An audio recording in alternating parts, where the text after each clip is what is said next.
Hi అండి. నేను మీ వర్ష aunty. కాదు. వర్ష ఆంటీ వాళ్ళ కూతుర్ని. ఈరోజు నేను మా అమ్మతో కలిసి హైదరాబాద్ వెళ్తున్నాం. ఇలా మార్నింగ్ ప్రయాణాలు అంటే నాకు చెడ్డ చిరాకండి. కానీ అప్పుడప్పుడు తప్పదు కదా! ఈ మార్నింగ్ ప్రయాణంలో కూడా నాకు కొంచెం ఇంట్రెస్టింగ్‌గా క్రియేట్ చేయాలనిపించింది. అందుకే కిటికీ ఓపెన్ చేయగానే మంచిగా లేక్ కనపడింది. సూర్యుడు అప్పుడే వచ్చాడు. అలా ఒక వీడియో తీద్దామని చెప్పేసి వీడియో తీయడం స్టార్ట్ చేశాను. వెదర్ అయితే చాలా బాగుందండి. కాకపోతే నాకు మార్నింగ్ లేవగానే నాకు ఫస్ట్ బ్రేక్ఫాస్ట్ ఉండాలి. ఏదేంటో టీ అయితే కంపల్సరీ. Tea or coffee. అందుకే ట్రైన్లో వచ్చిన ఒక కాఫీ తీసేసుకున్నాను. అలా తాగుదామని చెప్పేసి ట్రై చేద్దాం అనుకున్నాను. నాకు ట్రైన్లో సరిగా ఫుడ్ నచ్చదు. బట్ తీసుకోవాలి. సమోసా అయితే మెయిన్ ఇంపార్టెంట్ అండి నాకు. నాకు చిన్నప్పటి నుంచి ఎవరైనా ఎటైనా వెళ్తుంటే కూడా వచ్చేటప్పుడు ట్రైన్లో వస్తున్నారంటే సమోసా తీసుకురావా అని చెప్పేసేదాన్ని. నాకు సమోసా తింటుంటే ఒకటి గుర్తొచ్చింది. ఈ సమోసా ఏ యాంగిల్లో చూసినా కానీ ఒక రెక్టాంగిల్ షేప్లోనే ఉంటుంది. అలా ఎందుకుంటుందో నాకు ఇప్పటివరకు అర్థం కాలేదు. మీకు ఏమైనా తెలిస్తే నాకు కామెంట్ చేయండి. హైదరాబాద్కి అయితే వచ్చేసామండి. రాగానే షాపింగ్ తీసుకెళ్ళాం మా మమ్మీని. మా అమ్మ షాపింగ్ చూడగానే వదిలిపెడుతుందా? స్ట్రీట్ షాపింగ్కి వెళ్ళాం అందులోను. అన్నీ అన్నీ కావాలంటది. మేమెంత అంటున్నాం, మా అమ్మ అంతకన్నా అంటది. అలా స్ట్రీట్ షాపింగ్ అని స్టార్ట్ చేద్దామని వెళ్ళేసరికి ప్రతి ఒక్కటి చాలా బాగుంది. పండుగ సీజన్ కదా, అన్నీ ఇప్పుడే స్టార్ట్ అయిపోయాయి. మా మదర్కి ఎప్పటి నుంచో మేము ఒక హారం తీసుకోవాలనుకుంటున్నాం డ్రెస్ నుంచి. అందుకని ఒక మంచి డిజైనర్ హారం తీసుకుందామని చెప్పేసి వెళ్ళేసాం. నాకైతే ఈ హారం చాలా నచ్చింది. అంతకంటే మించి చాలా ఉన్నాయి. ఆర్కే కలెక్షన్స్ అని చాలా చాలా బాగుంటాయి. అందులో మేము అక్కడే తీసుకున్నాము. చూస్తూనే ఉన్నారు కదా, హారాలన్నీ ఒక్కదాన్ని మించి ఒకటి ఉన్నాయి. తీసుకోవాలో అర్థం అవ్వట్లేదు. ఫైనల్గా ఒకటైతే తీసుకున్నాం. తీసుకుని అలా వస్తుంటే మా మదర్కి చెప్పులు తీసుకోవాలనిపించింది. తనని చెప్పుల షాప్కి తీసుకెళ్ళి షాపింగ్ చేయించాము. మా అమ్మకి అంతగా ఏం నచ్చలేదు. అందుకని ఏం తీసుకోకుండానే బయటకు వచ్చేసాం. అయిపోయిన తర్వాత మళ్ళీ బయటకు వచ్చిన తర్వాత అమ్మకి శారీ కొనుక్కుందామని చెప్పేసాం. ఫైనల్గా ఒక శారీ అయితే ఫైనల్ అయిపోయింది. చూస్తుండగానే చాలా బిల్లింగ్ అయిపోయింది.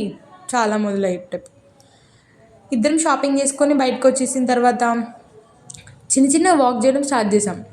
ఈ నైట్లో కూడా ఎంతమంది ఉంటారు తెలుసా? యాక్చువల్గా డే షాపింగ్ కంటే నైట్ షాపింగ్ చాలా బాగుంటుందండి. నాకైతే ఈ షాపింగ్ నైట్ అనేది ఇష్టం. ఈ ట్రాఫిక్కి కూడా మరీ టూ మచ్గా ఉంది. ఇప్పుడే పండుగ సీజన్ స్టార్ట్ అయిపోయింది. హైదరాబాద్లో నార్మల్గా ఉంటుంది, ఈ టైంలో ఇంకా ఎక్కువగా ఉంది. మా అమ్మ అయితే చూడండి, ఏంటి అసలు ఈ షాపింగ్ తీసుకొచ్చి చేసినంత చేసింది, తర్వాత ఈ షాపింగ్ ఏంటి అన్నట్టు ఫేస్ అలా పెట్టేసింది. షాపింగ్ చేసేటప్పుడు బాగానే ఉంటుంది, బిల్లు కట్టేటప్పుడే ఒకలా ఉంటుంది. బిల్లు చూసాకే మా అమ్మకి ఇదంతా యాంగిల్ గుర్తొచ్చింది. అప్పుడు మేము అన్నాం, అమ్మ షాపింగ్ మాకంటే నువ్వే ఎక్కువ చేసావని చెప్పేసి. తిరిగి మళ్ళీ రూమ్కి వచ్చేసాం. రూమ్కి వెళ్తూ ఉంటే ఇప్పుడు ఇంటికి వెళ్ళి వంట చేసుకునే ఓపిక లేదు. అందుకనే మధ్యలో ఉన్న కర్రీ పాయింట్ దగ్గరికి వెళ్ళేసి చపాతీ అయితే ఆర్డర్ చేసాం. ఆ భయ్య చపాతీ చేసేలోపు మనం ఇంకో వీడియో తీసుకుందామని చెప్పేసి స్టార్ట్ చేసాం. ఇంతలోపు కర్రీస్ ఏమున్నాయా అని చెప్పేసి వెళ్ళాను. చూడండి, నాన్ వెజ్. కాకపోతే ఇది వినాయక చవితి స్పెషల్ కదా, మనం ఆ సైడ్ చూడకూడదు. తప్పు. నా వెజ్ సైడ్కి వచ్చేద్దాం రండి. వెజ్లో కూడా చాలానే ఉన్నాయి వెరైటీస్. ఆ వెరైటీస్లో నాకు నచ్చింది ది మోస్ట్ పన్నీర్ తీసేసుకున్నాం. మా మమ్మీ రాగానే మళ్ళీ మార్నింగ్ పడుకున్నాము. నైట్ మార్నింగ్ లేవగానే మా అమ్మ బ్రేక్ఫాస్ట్ స్టార్ట్ చేసింది. ఎక్కడికి వెళ్ళినా ఫస్ట్ అమ్మల డ్యూటీ మాత్రం వంట రూమ్లో నుంచి బయటకు రారండి కదా. నేనైతే బయటకు వెళ్ళేసి ఒక లేస్ ప్యాకెట్, నాకు కావాల్సినవి అన్నీ తీసుకొచ్చుకున్నాను.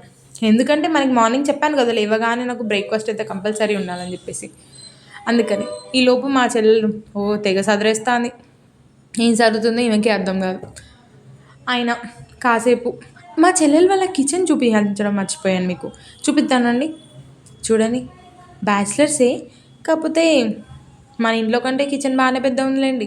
బాగానే చదువుకున్నారు. మా అమ్మ ఏదా అని చూస్తున్నారా? ఇది వచ్చేసింది.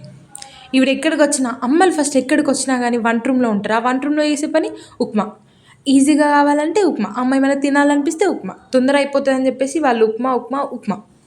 ఆ ఉప్మానే చేసి పెట్టింది. ఏం చేద్దాం, మా అమ్మ మా చెల్లి ఇద్దరు జోక్స్ చేసుకుంటూ ఉప్మా చేసుకుంటూ ఉన్నారు. ఉప్మా అయితే బాగానే వచ్చిందిలేండి. ఎక్కడికి వెళ్ళినా చెప్పానుగా, ఉప్మా ప్రాసెస్ అయితే తప్పదు అని చెప్పేసి.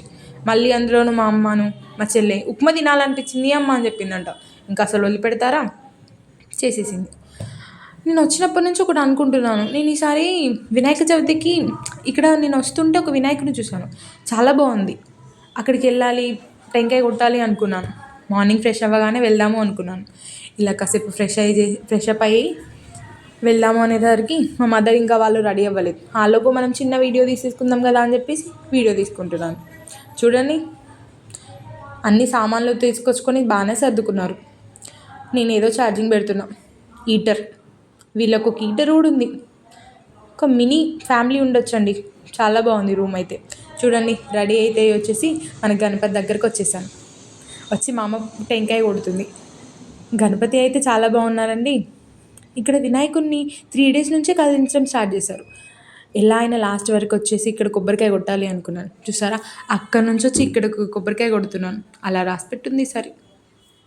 బాగున్నాడు కదా వినాయకుడు. Thank you.